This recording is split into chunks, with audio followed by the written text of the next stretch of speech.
There's a night in the Bible almost nobody talks about the way it should be talked about. A night so dangerous, so spiritually charged, so overwhelming, that God gave only one instruction to his people. Do not step outside. Do not look outside. Do not open your door for anything. Imagine that. You're sitting with your family in a small room, the smell of roasted lamb in the air, the marks of blood drying on your doorframe, and all you can do is wait. Outside, the wind stops moving, the animals go silent, even the insects disappear. And then, from somewhere far off, you hear it, a sound that does not belong to the world of the living, a presence sweeping through the streets, slow, deliberate, impossible to describe. You don't know what it looks like. You don't want to know. Even the bravest man wouldn't dare peek through a crack in the door, because out there, in that eerie, unnatural stillness, walks an angel. Not just any angel, the one sent for the firstborn. And every heartbeat in that room is asking the same question. Will it pass over us? Will it pass over my family?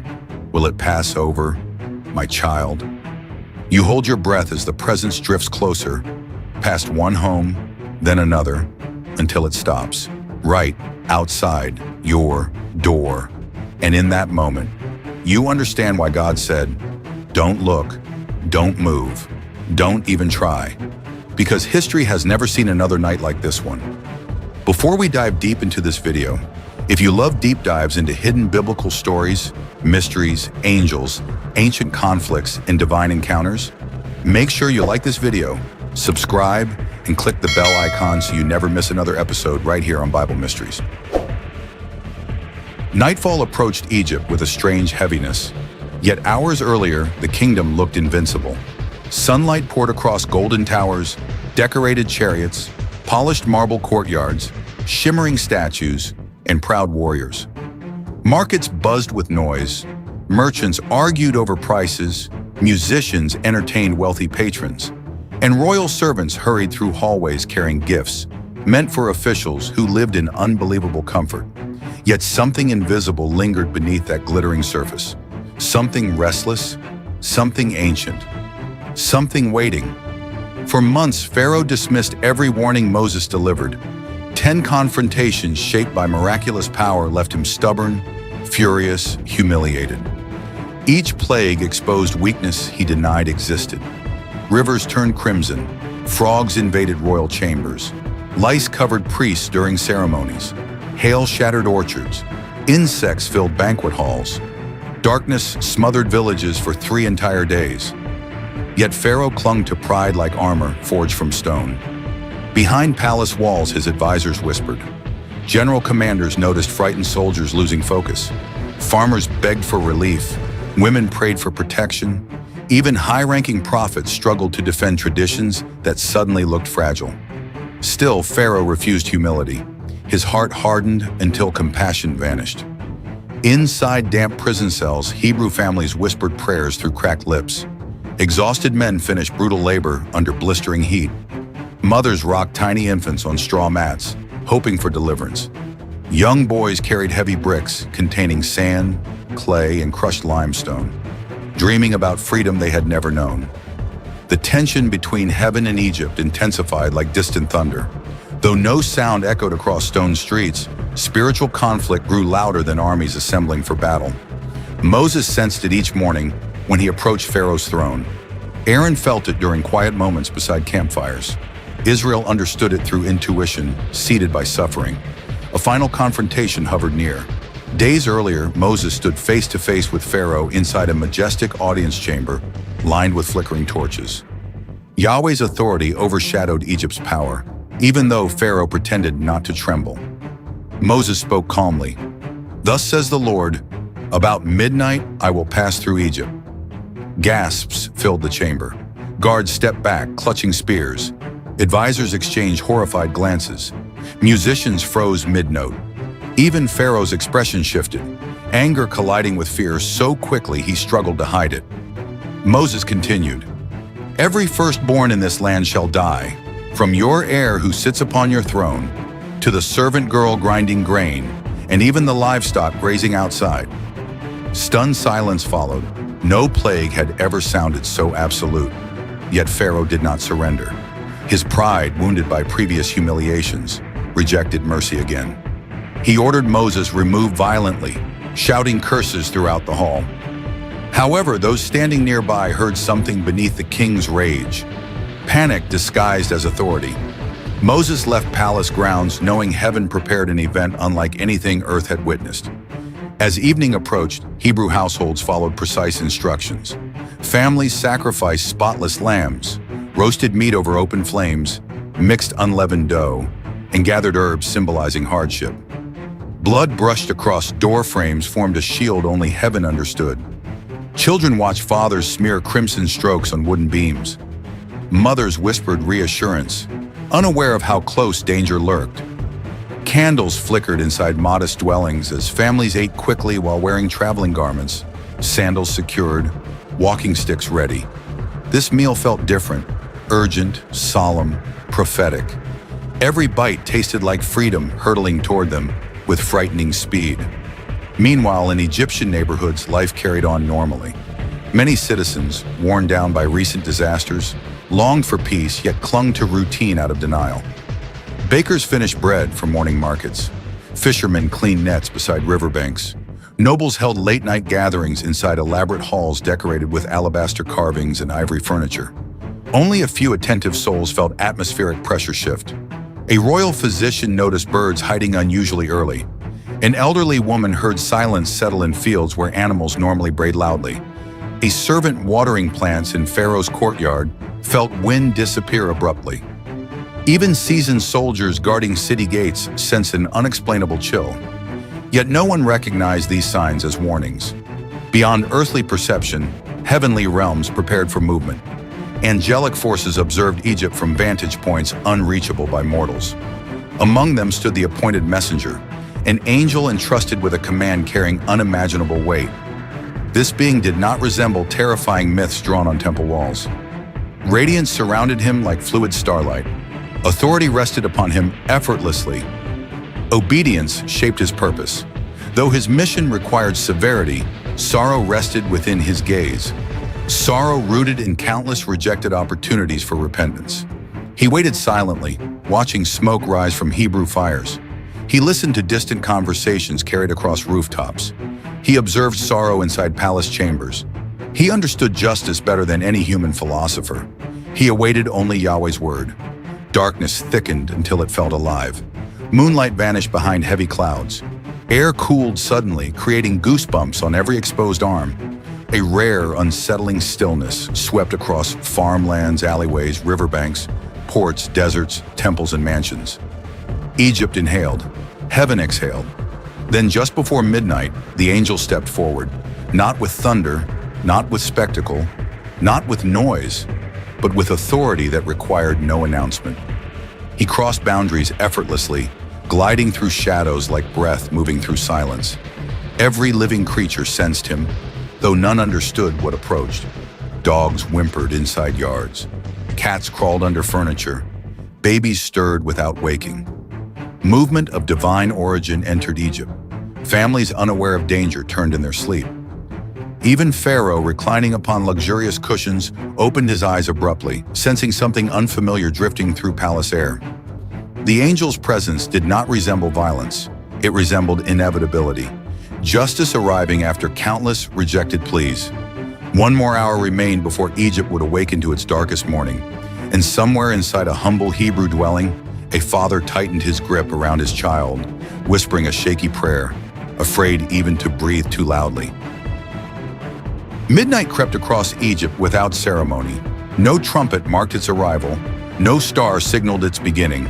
No human realized the hour had already turned. It slipped in quietly, almost respectfully, as if darkness itself understood the gravity of what was about to unfold. Inside Egyptian households, sleep held most citizens in fragile peace. Fathers rested after exhausting labor repairing storm damage. Mothers slept beside cradles. Unaware danger hovered inches beyond their walls. Young men dreamed of future successes, military triumphs, and romantic promises. Children clutched soft blankets, chests rising and falling in gentle rhythm. Hebrew families sat awake, trembling, listening for anything. Footsteps, wind, whispers, warnings, yet nothing outside gave clear indication of approaching judgment. Flames from oil lamps flickered anxiously, casting jittery patterns across rough clay walls. No one ate, no one slept, no one relaxed. Every heartbeat inside that community counted time. Outside those marked door frames, the angel continued forward with unwavering direction. Not hurried, not hesitant. Instead, he moved with a pace that felt deliberate, measured, calm, terrifyingly precise. Although invisible to human sight, his presence produced subtle reactions. Grass bent beneath non-existent wind. Dust parted along stone pathways. Shadows elongated unnaturally, stretching further than moonlight allowed. He reached outskirts of Egypt's first village, pausing briefly, observing, listening, measuring the state of hearts across countless households. His perception exceeded anything humans could imagine. Yet his assignment focused on one truth. Egypt faced consequences produced by countless refusals to yield. Not one life, not one tear, not one cry would surprise him. Every future sound already existed within Yahweh's knowledge. He continued. Within an elegant mansion, a firstborn son slept on a bed crafted from cedar, imported from distant mountains. He possessed everything wealth could purchase, yet he possessed nothing that could shield him from the approaching presence. Without altering pace, the angel passed through walls as easily as smoke drifts through open space. He stood near the young boy's bed for a silent moment. No thunderclap erupted. No blinding flash appeared. Instead, life slipped away with quiet finality. Breath faded, chest stilled, dreams vanished. A peaceful expression remained, as if transition occurred without pain. The angel turned, stepping back into the street without pause. Far across the city, a servant girl ground wheat beside lantern light, late into night due to relentless workloads. Sweat covered her brow, hunger gnawed her stomach, exhaustion clouded her vision. Her child slept nearby on a simple mat woven from reeds. That boy, though barely noticed by society, carried equal value in heaven's sight. The angel approached their home. Passage through mud brick walls required no force. He paused over the boy, tiny fingers curled into soft fists, chest rising with rhythmic breaths, innocence unbroken by oppression. Yet command overruled emotion. With a whisper only heaven could hear, life departed from the child quietly. The servant sensed something shift in atmosphere, but continued working, unaware that moments later her world would collapse. Across neighboring fields, livestock stood tethered to wooden posts. Calves slept beside mothers. Horses rested beside large troughs. Even these creatures felt the supernatural movement. The angel approached this area next. One by one, breath halted. Farmers still asleep inside huts had no idea their livelihoods died before dawn. Still, no scream rose. No alarm sounded. Egypt slept through catastrophe. Within another district, Pharaoh's palace towered above city rooftops, illuminated by dozens of torches guarded by armed watchmen. Luxurious fountains carved from marble glistened in dim light. Inside a grand chamber, Pharaoh's heir slept on a bed draped in lion skins. He represented his father's pride, Egypt's future, its symbol of power, its continuation of royal lineage. Priests claimed he was protected by gods carved into stone walls. The angel entered the palace as though nothing obstructed him. Torches did not flicker, guards did not notice, curtains did not move. He stepped inside the chamber, radiance dimmed deliberately to execute judgment with somber finality. For a second, an instant longer than a heartbeat, he gazed upon Egypt's future, as if acknowledging the weight of what he was ending. Then it happened. In that moment, breath ceased, warmth drained, life dissolved. The air lay motionless. Yet still, Egypt slept. Throughout villages, nobles' homes, busy districts, fishing ports, royal barracks, farmland shelters, and humble cottages, identical scenes unfolded. Each firstborn, adult, infant, adolescent, servant, prisoner, merchant, soldier, met stillness, without chaos, without struggle, without physical force. Judgment unfolded like a shadow moving across quiet landscapes. Inside Hebrew homes, fear reached unbearable intensity. Families heard something unexplainable outside. Not footsteps, not wind, not speech. More like pressure, an invisible heaviness passing near homes marked with blood. One elderly man whispered, "Is it at our door?" A mother covered her child's ears, unsure why she felt tears form. A teenage boy stood gripping his staff, knuckles white. A little girl hid beneath a table, begging silently for protection. Every soul waited, praying the presence would move past them quickly. Then suddenly, a strange calm settled over their house. Alarm did not vanish, but suffocating fear eased slightly. Something powerful hovered near, examined, recognized their obedience, then continued forward. That sensation, an indescribable moment of being inspected by a force beyond comprehension, left everyone trembling. Some released shaky breaths, others collapsed to knees. A few cried quietly, overwhelmed by relief. Meanwhile, the angel moved deeper into Egypt's heart. He approached cities built near riverbanks, docks crowded with boats tied to posts, fishermen's nets drying beside huts, small fires crackling near sleeping guards. Dogs began howling without reason. Residents stirred, confused by discomfort settling around them, yet none fully awakened. Across massive farmland, crops destroyed earlier by hail remained flattened. Workers left tools scattered after storms. Wells stood silent. Storage units held dwindling grain. Egypt's economy already weakened. Unaware another blow arrived stealthily. The angel traversed these regions without slowing. He approached prison camps filled with criminals, political prisoners, malnourished laborers. Each cell contained individuals with different crimes, stories, motivations. Some prisoners stared at floors hopelessly. Others prayed for forgiveness. Yet even within these places, firstborns lay vulnerable. Judgment showed no favoritism, no partiality, no exceptions. A guard at one prison suddenly woke, sensing unnatural chills. He rubbed arms briskly, mumbling about cold drafts though windows remained sealed. He walked down dim hallway lined with torches burning low. When he checked on inmates, he shouted for additional help, not realizing Egypt would soon face identical horror everywhere. Inside temples, priests slept peacefully beneath statues carved to represent deities believed to control fertility, storms, harvest, war, and death. Ritual tools rested beside them. Candles burned faintly. Incense sticks smoldered slowly. Yet those gods remained silent. Stone figures did not speak. Carved faces did not move. Metal idols did not shine. Shrines offered no protection. The angel passed through temples untouched by reverence. Every belief system Egypt upheld for generations shattered quietly. Faith built upon tradition, heritage, myth, and superstition collapsed because truth stood before it. Indisputable, unstoppable, sovereign. Back in Hebrew quarters, elders recited promises passed down from Abraham, Isaac, and Jacob. They reminded trembling families that Yahweh remembered every covenant. Children clung to parents, adults waited on knees. Stillness outside grew thicker, heavier, more suffocating, as though time paused between breaths. They did not know how widespread judgment had become.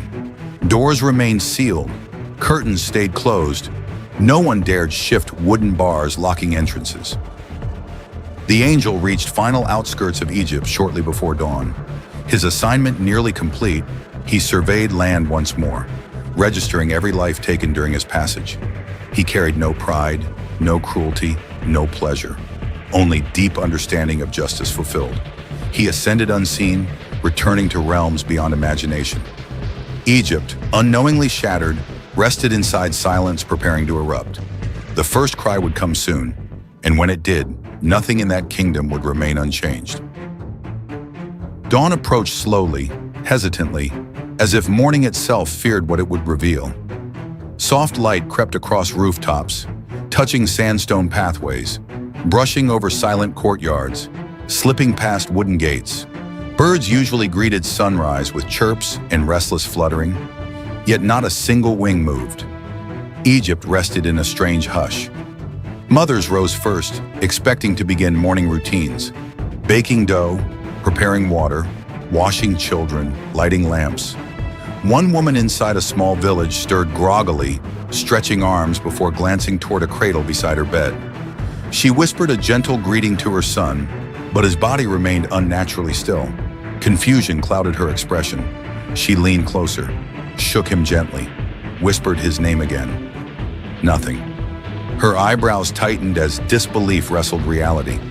She placed trembling fingers against his chest, waiting desperately for a breath, a twitch, anything. Still nothing. A cold wave rolled through her limbs. She inhaled sharply, clutching the child with frantic urgency. When truth finally dawned, her voice fractured, releasing a sound raw enough to pierce stone. That scream soared across the village. A second cry rose minutes later from another home. Then another. Then another. Within moments, wails thundered across entire neighborhoods like a storm flattening fields. Fear surged through streets. People spilled into open areas, shouting names of loved ones. Women collapsed onto ground, clutching lifeless bodies.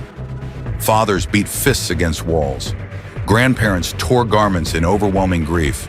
Every corner echoed identical devastation. Egypt awoke to find its future stolen. A soldier sprinted from barracks carrying his adult son's rigid form. He screamed for physicians. Others nearby fell to knees, shaking violently, unable to process catastrophe. Some begged for gods they trusted all their lives. Others cursed sky, earth, fate, rulers, anything they could blame.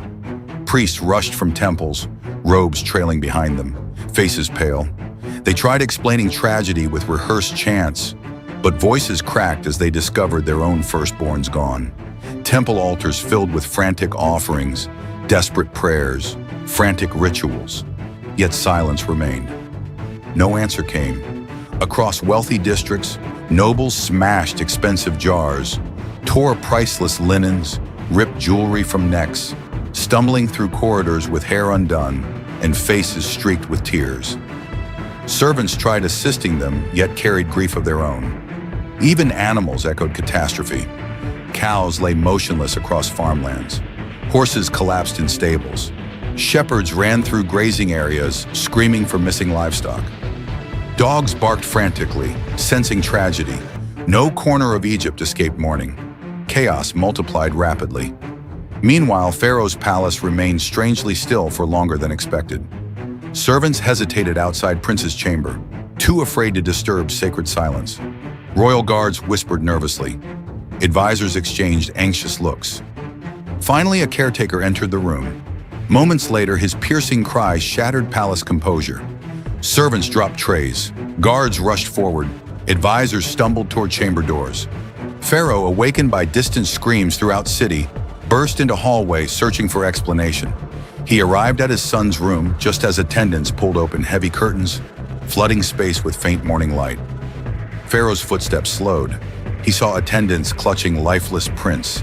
He saw priests collapsing against walls. He saw his wife screaming uncontrollably beside their son's bed.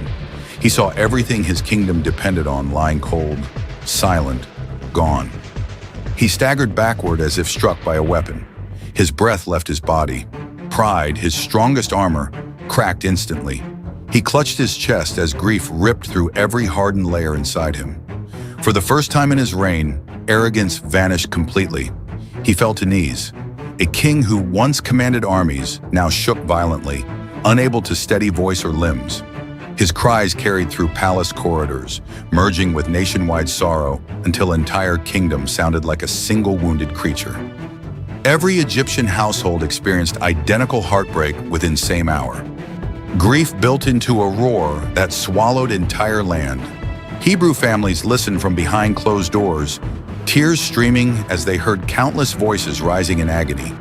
They had obeyed commands, yet hearing devastation unfold around them overwhelmed hearts. Parents hugged children tightly.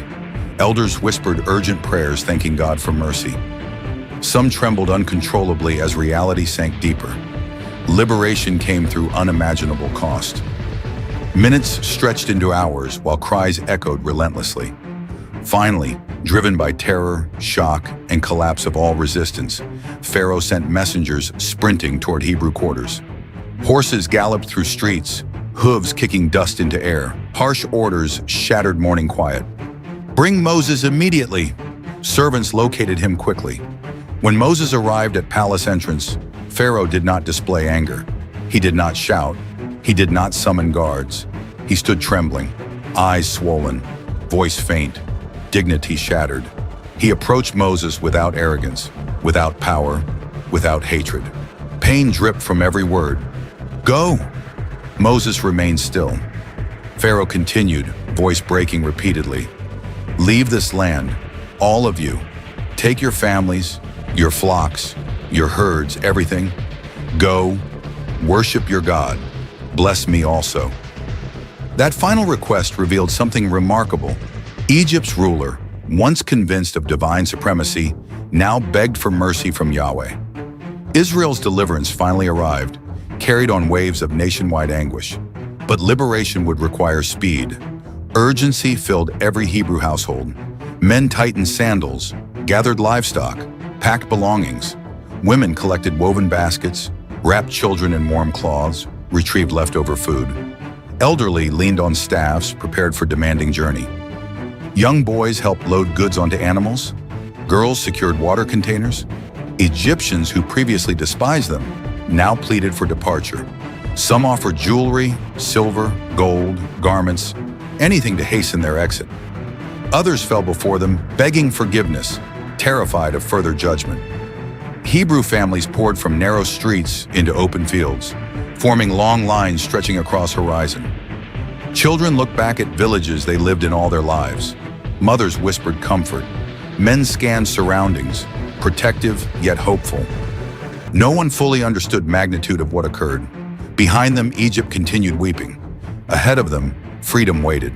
And above everything, every tear, every fear, every question, lingered a truth impossible to ignore.